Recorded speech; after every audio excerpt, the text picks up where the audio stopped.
हरे कृष्णा, राधे राधे। मेरे YouTube channel पर आप सभी का स्वागत है। आज हम सुनेंगे देवशयनी एकादशी व्रत कथा। एकादशी भगवान विष्णु को समर्पित है। यह एकादशी आषाढ़ मास के शुक्ल पक्ष में पड़ने वाली एकादशी के नाम से जानी जाती है।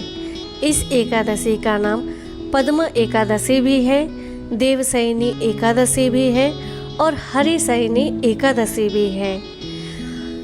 हिंदू धर्म के शास्त्रों में बताया जाता है कि एकादशी का व्रत करने से और इसकी कथा सुनने से समस्त पापों का नाश होता है, भगवान श्री हरि विष्णु का आशीर्वाद प्राप्त होता है।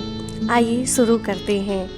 एक बार धर्मराज युधिष्ठिर ने कहा, हे केशव, आषाढ़ शुक्ल एकादशी का क्या नाम है? इस व्रत के करने की क्या विधि है और यह व्रत किस भगवान को समर्पित है? आप कृपा करके मुझे बताइए।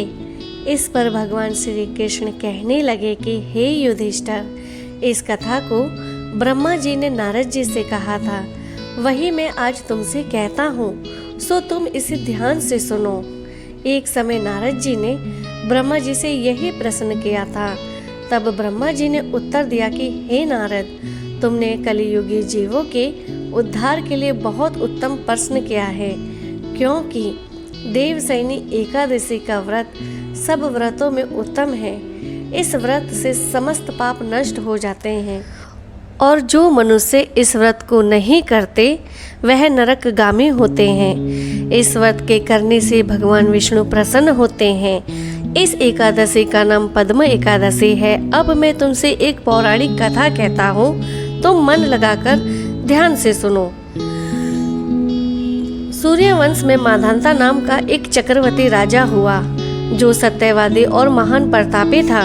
वह अपनी प्रजा का पुत्र के भांति पालन किया करता था। उसकी सारी प्रजा धन धान्य से भरपूर और सुखी थी। उसके राज्य में कभी अकाल नहीं पड़ता था। एक समय राजा के राज्य में 3 वर्ष तक वर्षा नहीं हुई और अकाल पड़ गया। प्रजा अन्न की कमी के कारण अत्यंत दुखी हो गई। अन्न के न होने से राज्य में यज्ञ आदि भी बंद हो गए। एक दिन प्रजा राजा के पास जाकर कहने लगी कि हे राजन, सारी प्रजा त्राही त्राही पुकार रही है, क्योंकि समस्त विश्व की सृष्टि का कारण वर्षा है। वर्षा के अभाव से अकाल पड़ गया है और अकाल से प्रजा मर रही है। इसलिए हे राजन, कोई ऐसा उपाय बताओ जिससे प्रजा का कष्ट दूर हो। राजा माधांता कहने लगे कि आप लोग ठीक कह रहे हैं, वर्षा से ही अन्न उत्पन्न होता है और आप लोग वर्षा न होने से अत्यंत दुखी हो गए हैं। मैं आप लोगों के दुखों को समझता हूँ। ऐसा कहकर राजा कुछ सेना साथ लेकर वन की तरफ चल दिए। वह अनेक ऋषियों के आश्रम में भ्रमण करते हुए अंत में ब्रह्मा जी के पुत्र अंगिरा ऋषि के आश्रम में पहुँचे। वहाँ राजा ने घोड़े से उतरकर अंगिरा ऋषि को प्रणाम किया। मुनि ने राजा को आशीर्वाद देकर कुशल क्षेम के पश्चात उनसे आश्रम में आने का कारण पूछा। राजा ने हाथ जोड़कर विनीत भाव से कहा कि हे भगवान, सब प्रकार से धर्म पालन करने पर भी मेरे राज्य में अकाल पड़ गया है। इससे प्रजा अत्यंत दुखी है। राजा के पापों के प्रभाव से ही प्रजा को कष्ट होता है। ऐसा शास्त्रों में कहा जाता है। जब मैं धर्म अनुसार राज्य करता हूँ तो मेरे राज्य में अकाल कैसे पड़ गया? इसका क्या कारण है, आप मुझे बताएं, क्योंकि मैं अभी तक नहीं जान सका। अब मैं आपके पास इसी संदेह को निवृत्त कराने के लिए आया हूँ। कृपा करके मेरे इस संदेह को आप दूर कीजिए। साथ ही प्रजा के कष्ट को दूर करने का मुझे कोई एक उपाय बताएं। इतनी बात सुनकर ऋषि अंगिरा कहने लगे कि हे राजन, यह सतयुग सब युगों में उत्तम है।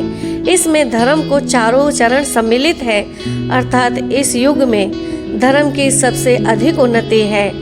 जो लोग ब्रह्मा की उपासना करते हैं और केवल ब्राह्मणों को ही वेद पढ़ने का अधिकार है, ब्राह्मण ही तपस्या करने का अधिकार रखते हैं, परंतु आपके राज्य में एक शूद्र तपस्या कर रहा है।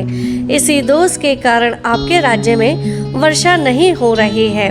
इसलिए यदि आप प्रजा का भला चाहते हो तो उस शूद्र का वध कर दो। इस पर राजा विनय से कहने लगे कि हे महाराज, मैं उस निरपराध तपस्या करने वाले शूद्र को किस तरह मार सकता हूँ? आप इस दोष से छूटने का कोई दूसरा उपाय बताइए। तब ऋषि कहने लगे, हे राजन, यदि तुम अन्य उपाय जानना चाहते हो तो सुनो, ध्यान से सुनो। आषाढ़ मास के शुक्ल पक्ष की पदम नाम की एक एकादशी आती है, उसे तुम विधि पूर्वक व्रत करो। व्रत के प्रभाव से तुम्हारे राज्य में वर्षा होगी और प्रजा सुख प्राप्त करेगी, क्योंकि इस एकादशी का व्रत सब सिद्धियों को देने वाला है और समस्त उपद्रवों को नाश करने वाला है। इस एकादशी के व्रत तुम प्रजा, सेवक, मंत्रियों सहित करो।